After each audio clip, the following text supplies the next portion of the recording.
Tu sais, Kevin, là, qui dépense 5000$ pour un nouvel aileron sport, des néons, des nouveaux mags, sur sa Pontiac Sunfire 99, pensez-vous que c'est un bon investissement? Ben, moi non plus. Puis savez-vous, en immobilier, vous pouvez faire exactement la même erreur si vous faites pas attention. J'ai souvent la question des vendeurs à savoir si ça vaut la peine d'investir dans leur propriété, puis c'est quoi qui va augmenter la valeur de leur propriété s'ils veulent vendre prochainement. Parce que c'est pas parce qu'on dépense 25 000$ sur une piscine creusée qu'on va récupérer ce 25 000$-là à la revente. Si vous disposez d'un budget pour améliorer votre propriété à court terme, ben le but c'est de minimiser les dépenses puis maximiser les retours. Si vous avez le budget, concentrez-vous sur deux endroits: la salle de bain puis la cuisine. Ces deux éléments-là, c'est ce qui saute le plus aux yeux des acheteurs. C'est ça qui va faire en sorte que les acheteurs vont venir visiter votre propriété puis qu'ils vont acheter au final. Mais encore là, faites attention parce que comme Kevin, on veut pas mettre du luxe dans notre propriété.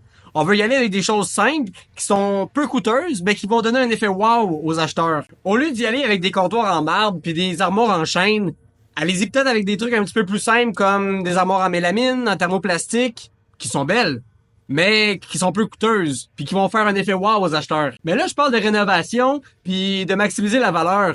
Mais en premier lieu, assurez-vous que votre cuisine, votre salle de bain, par exemple, est vraiment démodée. Posez-vous la question si est-ce que je ferais ces rénovations-là si je restais dans ma propriété ou je fais juste ça pour la valeur de la maison? Si c'est la deuxième option, c'est peut-être pas la bonne option. Puis finalement, si vous voulez vous lancer dans des rénovations puis vous n'êtes pas certain du marché en immobilier, vous pouvez toujours me contacter, ça va me faire plaisir de venir vous voir, d'évaluer avec une cuisine rénovée, pas de cuisine rénovée, c'est quoi le jeu que j'ai pour faire mes rénovations, puis combien je peux dépenser pour récupérer cet argent-là au final. Appelez-moi, ça va me faire plaisir de vous aider dans votre projet.